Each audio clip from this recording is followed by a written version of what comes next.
Ao cumprimentá-lo, quero cumprimentar todos os colegas presentes, cumprimentar o ministro. Ministro, considere que o que eu vou aqui apontar, eu vou, inclusive, me apoiar em boa parte naquilo que a imprensa vem dizendo, por uma questão que eu preferi escolher assim, o que não significa que vou omitir, quando couber, a minha própria opinião. Primeiro, o presidente da comissão não está presente, mas eu queria sugerir aos pares e a quem estiver nos assistindo que entrem no site atualizado no dia 18 de dezembro de 2018. Ali estão as explicações do BNDES, repito, em 2018, com referência a financiamento, não de obras, de empresas brasileiras para gerar emprego aqui dentro.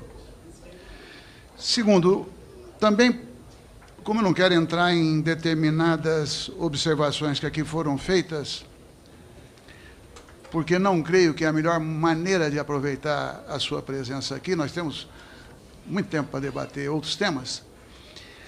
Vossa Excelência, eu compreendo, fez referência a se sentir envergonhado quando em outros países o senhor ouviu que o Brasil exportou a corrupção. Talvez o senhor devesse precisar se eles se referiam a empresas brasileiras ou se referiam a alguma autoridade brasileira. É fundamental, porque seria uma voz poderosa do senhor dando um testemunho.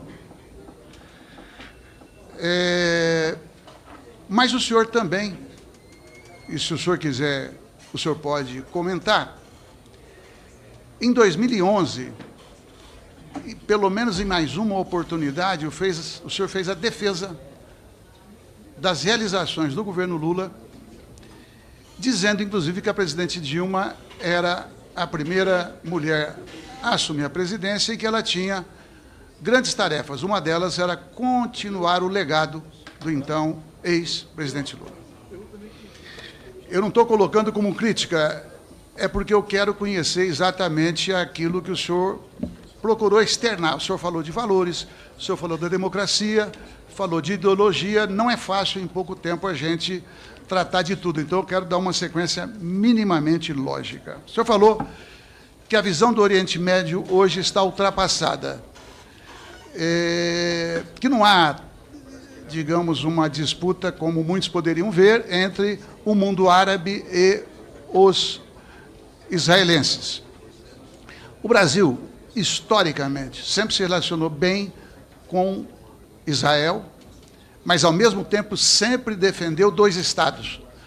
A pergunta que eu faço para o senhor, o atual governo, continua defendendo aquilo que a diplomacia brasileira defendeu desde quando a ONU deliberou que deveria haver dois Estados? O senhor defende, o governo defende, e se defende, o senhor não acha que é o momento de dizer isso, dado que Israel vem assumindo proporções desde 67, tentando fazer a grande Israel? Segundo tema, o senhor fez genericamente, portanto, eu não vou tomar para mim, porque não me diz respeito. A China hoje, eu tenho aqui poucos números, mas em 2017 o Brasil exportou 47 bilhões de dólares para a China. Para os Estados Unidos, 26,8 bilhões.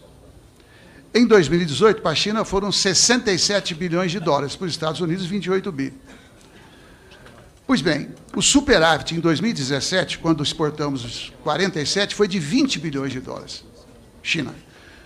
O superávit para o comércio com os norte-americanos foi de 2 bilhões. Foi 10 vezes menor. A China importa 4 vezes mais alimentos do Brasil do que os Estados Unidos. E o senhor falou uma coisa que eu respeito. O Brasil não está aí para vender a alma.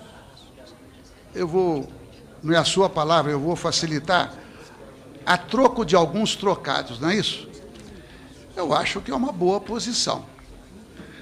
Mas eu vou ler aqui agora, respeitosamente, o que disse o ex-embaixador Recupero numa palestra que fez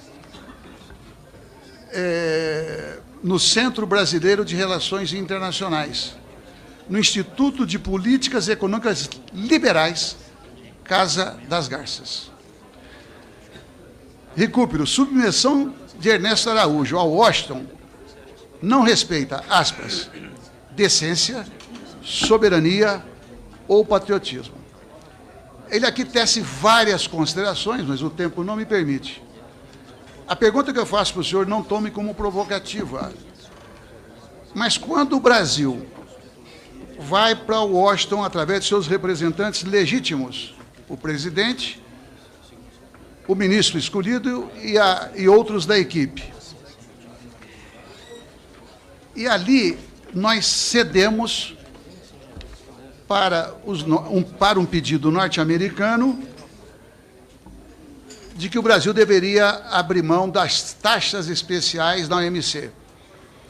Aqui tem uma matéria do Estado de São Paulo, que é longe de ser esquerdopata, como dizem alguns, de 21 de março de 2019, coloca assim, vitória sim, mas de Trump. E aqui ele demonstra, e eu concordo com o editorial, mas tem coisa pior. Eu acho que deve servir de alerta para o debate da democracia, para todos nós. Mas no editorial de ontem, do mesmo Estado de São Paulo, o título é Procura-se um Presidente. E ali diz o seguinte, está na minha mão, além de causar problemas no Brasil, está causando problemas na vizinhança. Por quê? Como já foi dito por um outro parlamentar aqui anteriormente, elogiou Stroessner, digamos, relativizou a ditadura de Pinochet. Bom, então, e quando há uma orientação para a comemoração de 64, me parece que nós precisamos aprimorar o discurso da democracia.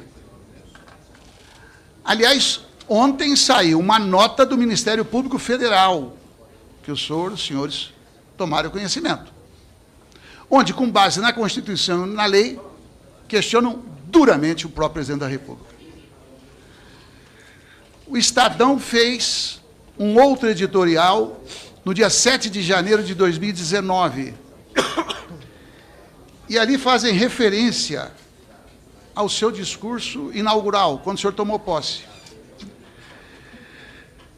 Aí diz, bem-aventurada será a nação se o tresloucado discurso de posse do ministro das Relações Exteriores, Ernesto Araújo, ceder à realidade, pois pareceu tratar de outra dimensão, e não se concretizar nisso, e não ceder à própria realidade. E aqui eu quero fazer eco ao que outros já disseram.